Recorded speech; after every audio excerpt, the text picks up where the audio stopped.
Welcome to Fast Effect Double Speed Magic the Gathering. Here we have Ben on Elves leading out with a Wirewood Symbiote off of a Bayou. Tony on Esper Mentor. We'll see if he's got main deck. Not Engineered Explosives. Plague Engineer. Little senior moment there. We've got a Allosaurus Shepherd. Floating some mana now with a Gaia's Cradle. 2. For a... using it all, ELVES Visionary. That's going to be uncounterable card draw. Who doesn't like that? And an engine established here. He can actually pick up this ELVES Visionary on Tony's turn if he feels like he really needs to grind it out, get multiple ETBs.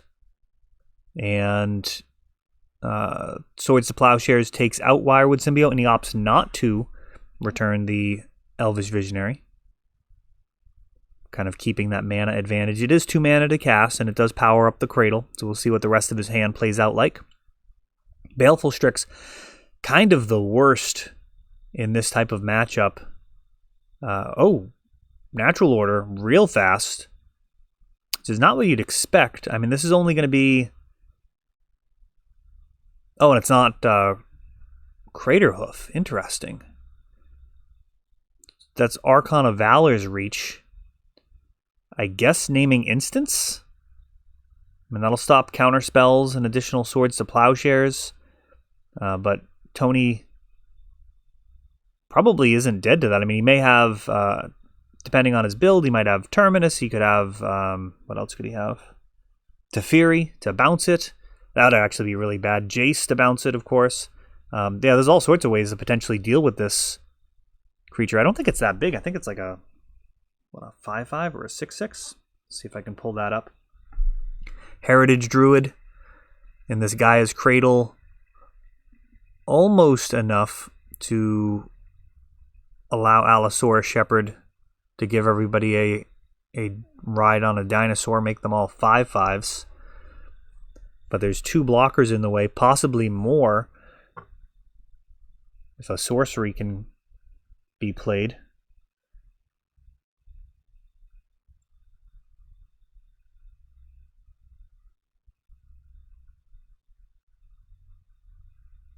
Oh, that's probably worst case scenario here. Getting a body and bouncing the Archon before I can even see what his power and toughness is.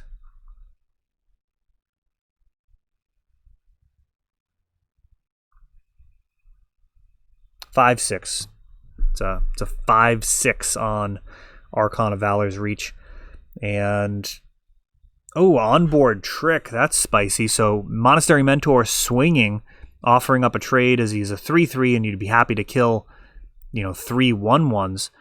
But in reality, there was Heritage Druid along with that Gaia's Cradle enough to turn everything into a 5/5. So that's a brutal swing. So back and forth here. This is not at all what Elves is looking for in terms of a natural order that doesn't win the game and is easily handled. But then on the other side of it, Tony giving away his mentor. And now a Snapcaster for Swords to Plowshares.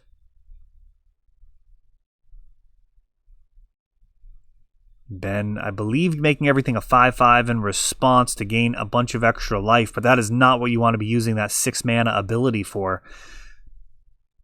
He does have a decent amount of potential mana here.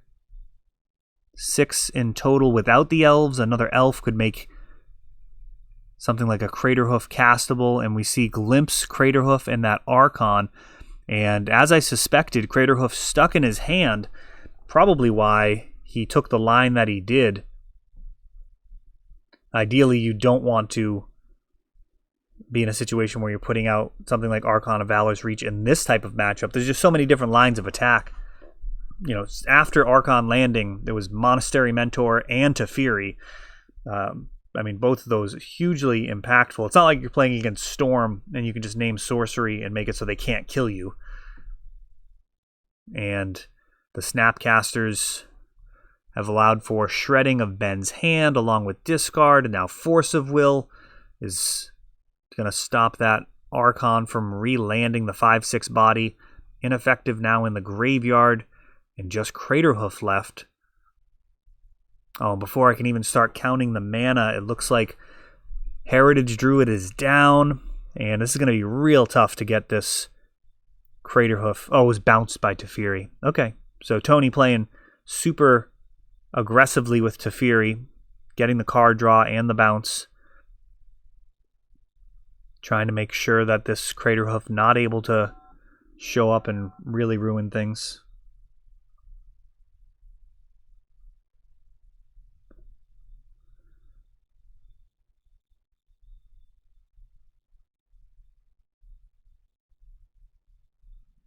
This is feeling pretty bad for elves.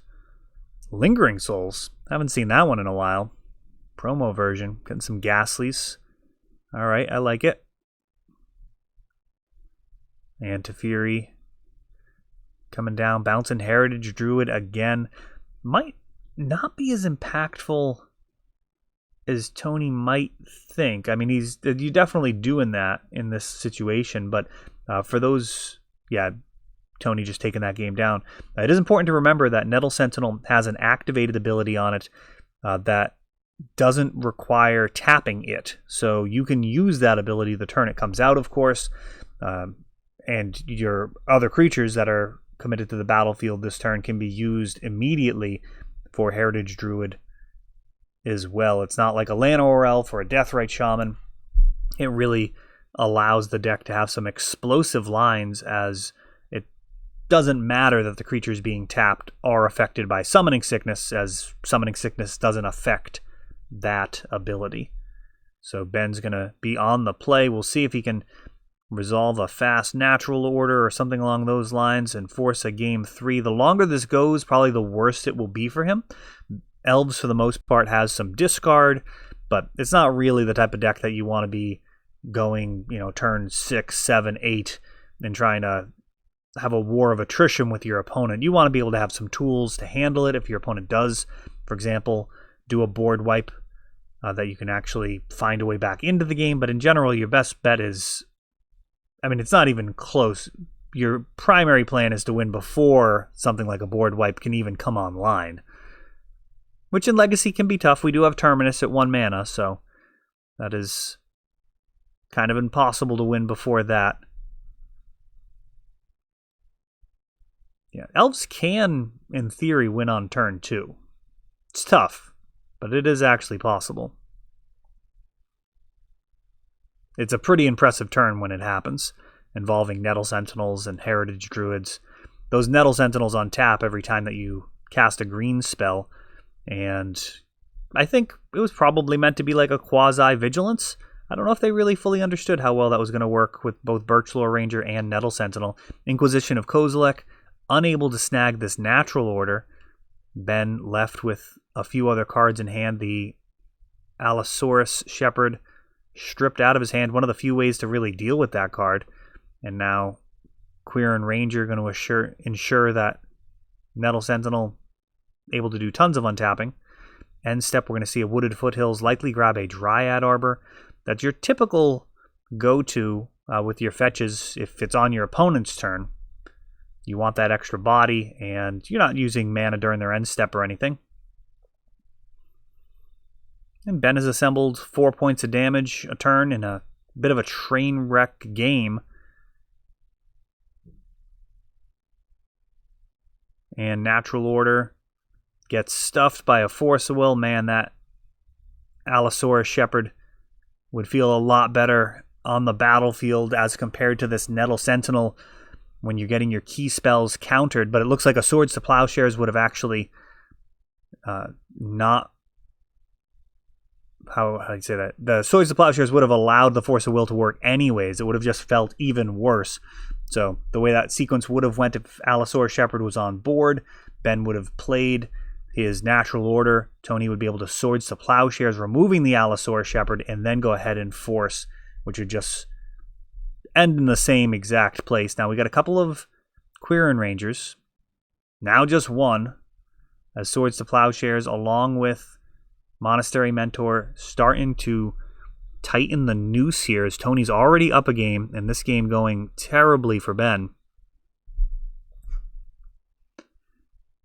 We had Clefable last time. Now we got a Meowth.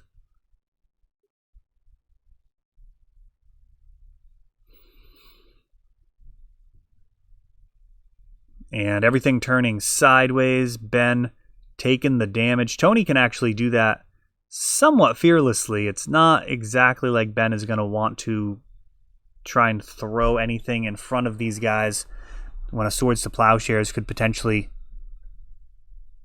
just be an absolute disaster. You know, you go to double block and it gets broken up with the swords. We've got the Snorlax. The foiling on that looks different than the original base set. I can't quite tell what version it is. Might just be the camera.